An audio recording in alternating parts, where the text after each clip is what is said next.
There's a ton of breaking news stories. There's all kinds of news out of Minneapolis. There's a new kid in town, a guy, a Somalian named Omar Fatah.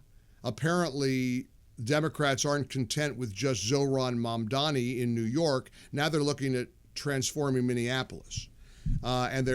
This guy is going to apparently be the Democrat nominee for mayor, and you ought to get a load of this guy. You think Zohran Mamdani is bad? Oh, boy. Did you hear about the illegal who shot an ICE agent in the face?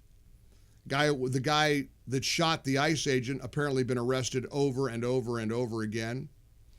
There's a lot, and of course the Epstein story and the guy that got caught on the kiss cam at the Coldplay concert. He wound up resigning from his position in disgrace.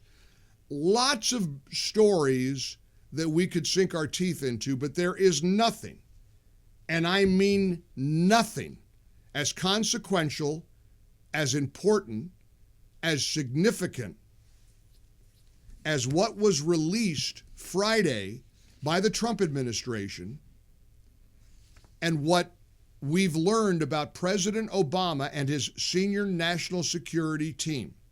Tulsi Gabbard has referred what they discovered to Pam Bondi's Justice Department. And I know you're going to say, whoa, whoa, whoa, is she going to do anything? Is Pam Bondi going to do anything about it? I would submit to you that it's all the criticism she's getting over the Epstein case that will propel her to absolutely hold people accountable for this Russia collusion hoax.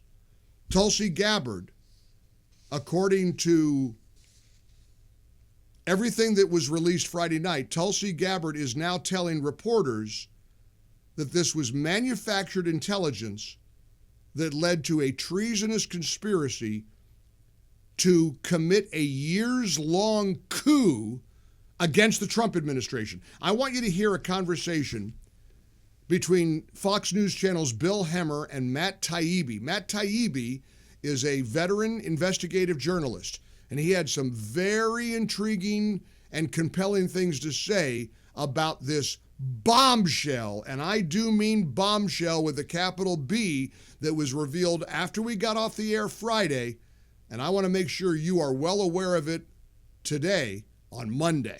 A lot of the usual suspects, Clapper, Comey, Brennan, etc. But also Barack Obama is mentioned in a lot of this. And you read at Racket News that a source had told you that Obama is now, quote, center square in the Russiagate scam. Go ahead and explain that, then I've got questions for you after that. Sure. So the last major revelation that came out was that John Brennan and James Comey were the focus of criminal investigations that have been opened by the Justice Department.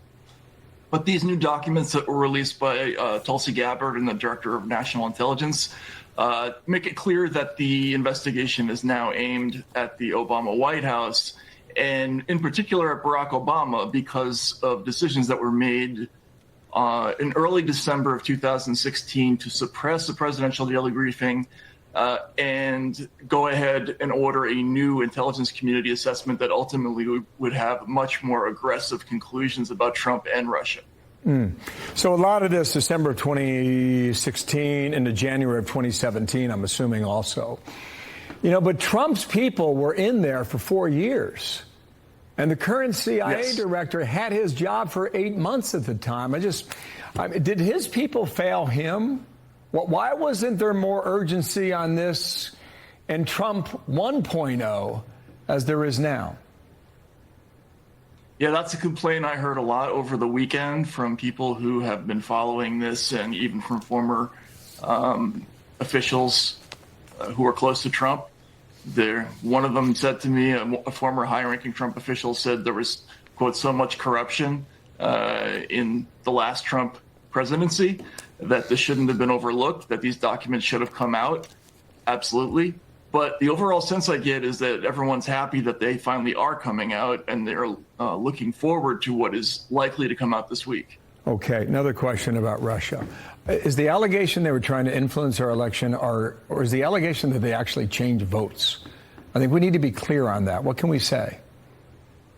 So it's both. The Democrats are making a lot of hay over this apples and oranges issue that there was never any question that they didn't actually change vote tallies, but they did influence the election. Actually, there was some question about whether they had the ability to influence the election. There were quotes earlier from that year with the FBI saying they didn't have any evidence that they had done so, and they were uncomfortable making that statement. There were also quotes saying that they lacked evidence that Russia had the ability to impact the outcome of the election. So all of this would have been passed on to somebody like Michael Flynn, because presidents-elect are entitled to receive the presidential daily briefing. That's why this is important. It's not so much what the PDB did say, it's what it didn't say. It didn't say that there was a sweeping conspiracy to help Trump. And if they had that, it would have been a very different political picture going forward. Okay, looks like it's the DOJ's call next, and we'll see what they do. Well, it's a big story. It's a huge story, and I want to make sure you're well aware of it as we break into a Monday. Lot to cover here. 800-655-MIKE. Welcome into the Relief Factor studios. Hope you had a good weekend. We had a lot. I had a crazy travel thing, South Carolina, New York, back to New York, or it was kind of wild. And an event, and then a restful weekend where I binged on a couple of things that were so fascinating. There's a Amazon Prime Video series on Brian Kohlberger and the murders of those 4 college kids in Idaho. What an incredible story. I got more of a understanding of why he probably did it based on that series. So if you're a true crime fan like I am, you might want to watch that documentary. Also saw a great documentary on Billy Joel.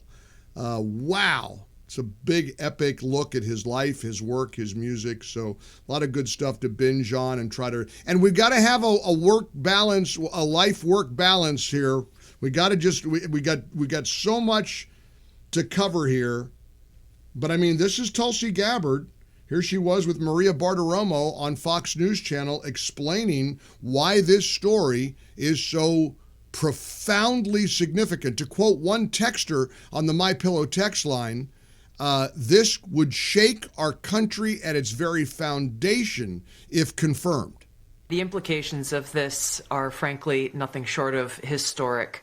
Over 100 documents that we released on Friday really detail and provide evidence of how this treasonous conspiracy was directed by President Obama just weeks before he was due to leave office, after President Trump had already gotten elected.